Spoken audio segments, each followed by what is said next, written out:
Reported today in The Verge.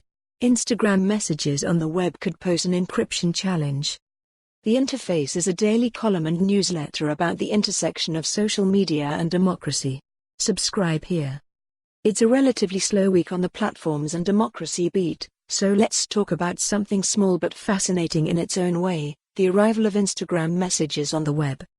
An unfortunate thing about being a xennial who grew up using, and loving, the World Wide Web is that most developers no longer build for it. Over the past 15 years, mobile phones became more popular than desktop computers ever were, and the result is that web development has entered a slow but seemingly inexorable decline. At the same time, like most journalists, I spent all day working on that same web. And with each passing year, the place where I do most of my work seems a little less vital. This all feels particularly true when it comes to communications tools. Once, every messaging kingdom was united with a common API, allowing us to gather our conversations into a single place.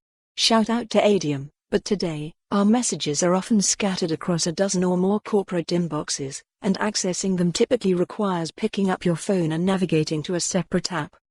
As a result, I spend a lot of time typing on a glass screen, where I am slow and typo-prone, rather than on a physical keyboard, where I'm lightning quick. And each time I pick up my phone to respond to a message on WhatsApp, or Snapchat, or Signal, I inevitably find a notification for some other app, and the next thing I know 20 minutes have passed.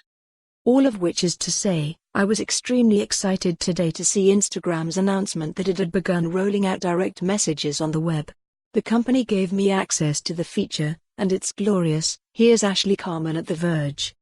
Starting today, a small percentage of the platform's global users will be able to access their DMs from Instagram's website, which should be useful for businesses, influencers, and anyone else who sends lots of DMs, while also helping to round out the app's experience across devices.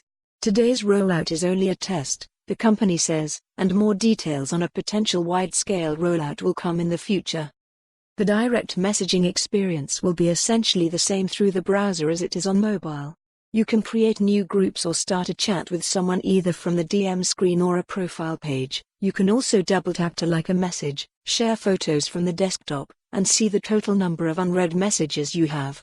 You'll be able to receive desktop DM notifications if you enable notifications for the entire Instagram site in your browser. Instagram didn't state a strategic rationale for the move, but it makes sense in a world that is already moving towards small groups and pre. For more on this story, visit the news article link.